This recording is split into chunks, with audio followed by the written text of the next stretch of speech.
안녕하세요. 대단히 반갑습니다. 그릭런 자원형TV 이종수입니다. 이번 시간은 1233번째 시간으로 런던이 사랑한 천재들이라는 글을 읽어드리겠습니다.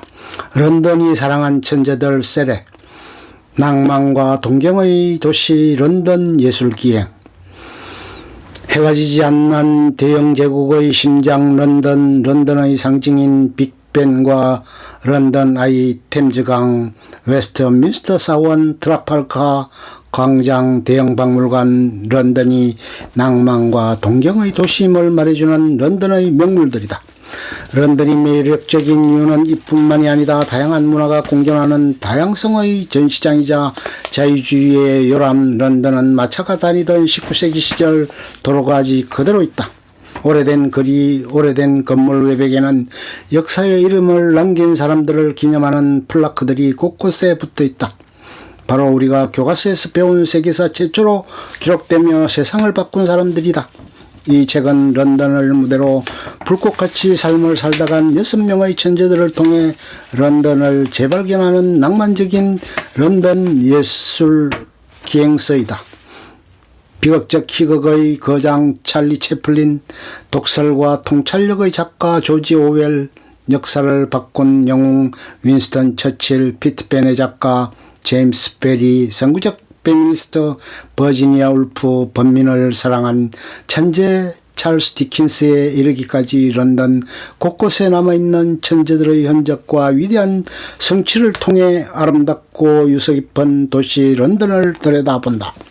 이들 천재들의 진짜 삶 이야기, 그리고 신비와 낭만을 간직하고 있는 런던의 모습이 저자가 직접 찾아다니며 담아낸 아름다운 사진들과 함께 책 속에 고스란히 녹아있다.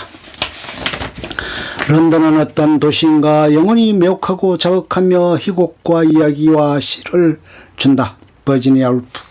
런던은 버지니아 울프가 특히 사랑한 도시였다. 그녀는 여러 차례 런던 거리를 참했다. 런던은 그 자체가 영원히 매혹하고 자극하며 거리를 걸어다니게 하는 것 외에 아무런 문제를 일으키지 않고 나에게 희곡과 이야기와 시를 준다. 나는 오늘 오후에 그레이지인 가든까지 핑크와 산책했다. 그리고 레드 라이온 스퀘어 모리스 가문의 집을 보았다. 그리고 1850년대 겨울 저녁의 그들을 생각했다. 1928년 5월 31일 일기. 버지니아가 찬미했듯 영원히 매혹적이고 감성을 자극하며 많은 이야기들을 간직하고 있는 도시 런던은 오랫동안 세계의 수도로 군림해왔다. 런던은 다양한 인종과 언어와 사상을 받아들였다. 유럽 대륙에서 별난이 있을 때마다 사고와 신념이 다르다는 이유로 박해를 받거나 반체제 활동을 하다 신변의 위협을 느낀 사람들은 하나같이 바다 건너 런던으로 몸을 피했다. 망명객 중에는 마르크스, 레닌, 프로이트 등이 있었다. 2차 대전 중에 히틀러에 점령당한 프랑스, 네덜란드, 체코가 망명 정부를 세운 것이 바로 런던이었다. 영국은 또한 모든 것의 최초인 도시이기도 하다.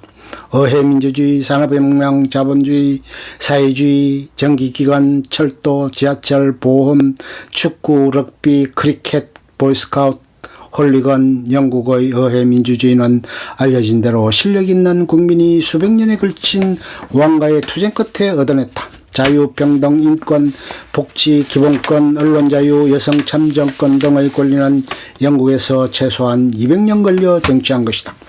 6명의 천재는 시대의 위성과 부도덕에 맞서 인간이 자유롭고 인간답게 살 수 있는 제도와 환경을 만드는 일에 최전선에서 투쟁한 사람들이었다. 천재들의 영광과 좌절, 그리고 위대한 유산. 빈민가에서 불우한 어린 시절을 보낸 찰리 채플린의 한웰 보육원 순례를 시작으로 저자는 6천재의 흔적을 하나하나 찾아 나선다. 태어나고 자란 집, 첫사랑의 흔적, 단골 술집, 산책로, 묘지에 이르기까지 가는 곳마다 그들의 숨겨진 이야기와 상처와 영광이 깃들여 있다. 6 천재들의 삶은 결코 행복한 것만도 영광스러운 것만도 아니었다. 궁핍과 고독, 혹평과 비난 혹은 상처와 질병에 시달리면서도 열정과 신념으로 자신을 극복하고 결국 인류에게 위대한 유산을 물려주었다. 찰리 채플린과 찰스 디킨스는 불우한 어린 시절을 보냈지만 결국 인류사에 큰 족적을 남긴 거장이 되었다. 조지 오웰은 런던과 파리에서 불황자 생활을 자처했지만 그로 인해 불멸의 작품을 우리에게 선사해 주었다. 버지니아 울프와 제임스 베리의 어릴 적 트라우마는 평생 그들을 괴롭히고 삶과 작품에 영향을 끼쳤지만 그들의 작품은 영원히 고전으로 남았다. 명문귀족 출신인 처칠은 유복했지만 세계대전이라는 혼돈의 시기에 특유의 긍정적이고 낙천적인 성격과 불세출의 리더십으로 역사를 바꾼 영웅으로 거듭났다. 이 책을 통해 우리는 뼛속 깊이 전해오는 그들의 고통과 기쁨, 영광과 좌절 그리고 강렬한 예술의 투혼을 어렵지 않게 읽어낼 수 있다. 런던이 사랑한 천재들, 천재들이 사랑한 런던, 유서 깊은 도시 런던에서 누구보다 치열하게 살았고 뜨거운 예술혼을 불태운 거장들의 삶의 흔적을 속속들이 찾아 떠나는 이 책은 인류에게 불멸의 유산을 남긴 6명에 대한 평전이다. 평전이자 당대의 문화를 들여다볼 수 있는 역사서이며 런던 곳곳에 직접 가 있는 듯한 생생한 현장감을 느끼게 하는 여행의 기록이다. 천재들의 드러나지 않았던 사생활이나 연애 담은 숨은 재미다. 저자가 직접 순례하며 찍은 런던의 풍광들, 천재들이 태어나고 살았던 집과 골목과 작업실, 그들이 즐겨 찾던 분위기 좋은 태번들, 고단한 영혼이 쉬고 있는 묘지들을 따라가다 보면 어느새 빅토리아 시대의 품격 있는 도시 런던의 한가운데서 있는 느낌을 갖게 될 것이다. 런던 여행은 빨간색 이층버스와 지하철 그리고 도보로 다녀야 진정한 재미를 만끽할 수 있다고 저자는 조언한다. 런던의 여름은 황홀하다. 서한 해양성 기후의 영향으로 서늘해서 걷기가 그만이다. 걷다가 목이 마르면 눈에 보이는 태번에 들어가 에일 맥주로 목을 축인다. 그리고 다시 런던 여행을 계속해보자. 구불구불한 골목길에서 최초를 만들어 역사가 된 인물들이 말을 걸어온다. 책 속으로 추가. 작가와 예술가에게는 마르지 않는 영감의 샘이 필요하다. 화가 클림트와 피카소, 소설가 해밍웨이, 배우 겸 감독 찰리 채플린 등은 여성에게서 영감의 원천을 찾았다. 클림트, 피카소, 해밍웨이, 채플린 곁에는 수많은 여인이 머무르며 영감과 에너지를 주었다. 베리는 이 점에서 매우 특별한 경우였다. 베리는 여성에게 관심이 없었다. 소문대로 발기부전 때문이었는지도 모른다. 분명한 사실은 성적 장애가 있었고 이것이 여성에 대한 관심을 가로막은 것으로 보인다. 그는 결혼 생활 초기를 제외하고는 섹스리스로 살았다. 베리는 이성에 대한 사랑보다는 어린이들에 대한 무조건적인 헌신과 사랑에서 창작의 에너지를 공급받았다. 버지니아의 작품을 읽지 않는 사람일지라도 그가 남긴 몇몇 구절은 수첩에 적어놓고 있을 것이다. 특히 독립적이고 주체적인 인생을 살고 싶어하는 여성인 경우에는 말이다. 그는 자기만의 방에서 명언을 남겼다. 여성이 소설을 쓰려 한다면 연간 500파운드의 돈이 있어야 하고 자신의 방을 가져야 한다. 이 말은 자유를 꿈꾸는 세계 여성에게 거문이 되었다. 뭉크스 하우스는 현재 국민신탁에서 관리한다. 매년 4월에서 10월까지 매주 수요일과 토요일 오후 2시부터 문을 연다.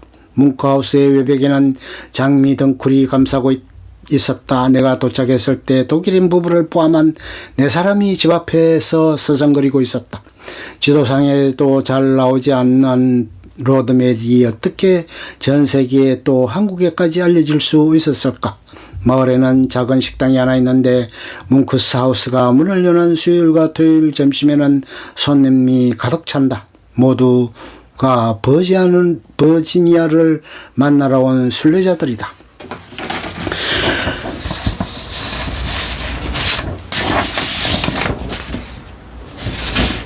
부모의 낭비병은 다시 도저 1827년 3월 완전히 파산했다. 찰스는 학교를 중퇴해야 했지만 이제 세상을 살아갈 준비가 되어 있었다. 찰스는 구두약 공장에 다닌 일과 마샬시 감옥에 면회다닌 이야기를 20년 이상 가슴에 묻어둔 채 누구한테도 얘기하지 않았다. 영국 최고의 소설가가 된 이후 전기작가에서 비로소 이 사실을 털어놓았다. 이 사실에서 우리는 두 사건의 청소년기 디킨스에게 어떤 트라우마로 작용했는지 비로소 이해하게 된다. 책 속으로 채플린은 혼자 의상창고에 들어갔다. 시간이 얼마나 흘렀을까.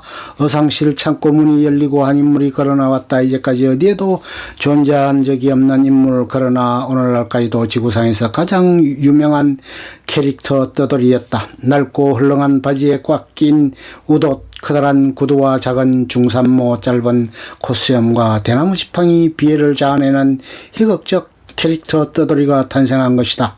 이후 할리우드 희극은 거칠고 조잡한 웃음에서 비극적 분위기를 띤 격조 있는 희곡으로 격상했다는 평가를 받게 된다. 셰익스피어의 시선이 머무는 곳에 채플린의 실물 크기 동상이 서 있다. 셰익스피어와 채플린의 두 동상 위치는 너무도 절묘하다. 비극의 황제가 희극의 황제를 내려다보고 있는 구도 뒤에서 보면 서로 마주보고 있는 채플린과 셰익스피어가 한눈에 들어온다. 채플린은 희극 영화에서 비극적 요소를 가미함으로써 희극 영화의 품격을 높인 사람이 아닌가. 사람은 때때로 뒷모습에 진실이 숨어 있을 때가 있다. 채플린 동상은 뒤에서 쳐다보면 떠돌이 분위기가 오롯하게 피어나온다. 1931년 여름 오웰은 다시 런던에서 홈리스 생활을 시작했다. 오웰은 여러 불황자와 달리 프랑스어로 된 발자크 소설을 읽었다.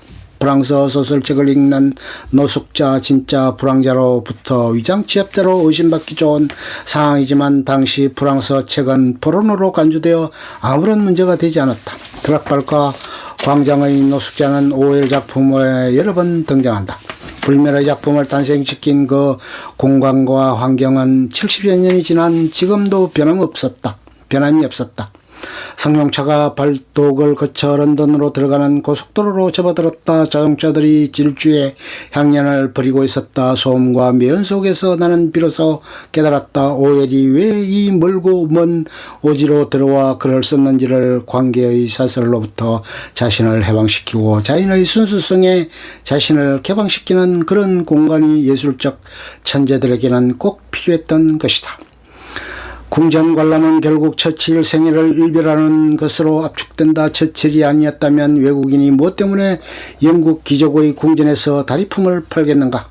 궁전 1층은 사실상 처칠의 박물관이다. 처칠이 태어난 침대도 그때 그대로 있고 칠삭동이 갓난아기 처칠의 보드라운 몸을 감쌌던 베넷 저고리까지 전시되어 있다. 5살 때 머리카락부터 장교 처칠의 어깨 위에 놓였다.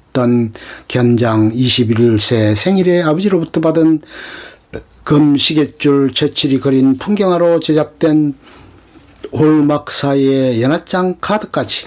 어떻게 한 인간이 정치를 하면서 이렇게 방대한 저술 작업을 동시에 진행할 수 있을까. 알려진 이야기지만 처칠은 자료조사 전담 비서를 고용했다. 비서가 정리 분류한 자료를 그가 검토한 뒤에 구상을 하고 비서에게 구술했다. 이렇게 만들어진 초고를 관계자들에게 보내 검증과 함께 존평을 부탁해 이를 초고에 반영했다. 중요한 부분에서는 자신이 직접 문체를 다듬어 자신만의 분위기가 나도록 했다. 화려한 수사, 웅장한 스케일, 과장된 표현 등은 처칠이 직접 손을 댄 것이다. 1953년 처칠은 노벨 문학상을 받았다. 마이클 잭슨은 어린 시절 피트팬을 읽고 큰 감명을 받았다. 그의 저택 이름은 네버랜드이다. 그는 캘리포니아주 산타바바라 지역에 있는 골드코스트를 사들여 네버랜드를 만들었다. 어려서부터 큰 돈을 벌면 피트팬에 나오는 네버랜드를 현실에서 만들겠다는 꿈을 갖고 있었다. 그곳에서 피트팬이 되어 아이들과 함께 살고 싶다는 소망. 사람이 일생을 살면서 갖는 꿈 중에서 이보다 더 아름답고 멋진 꿈이 또 있을까? 끝. 좋으면 좋아요, 구독, 알림 설정 눌러주세요. 감사합니다.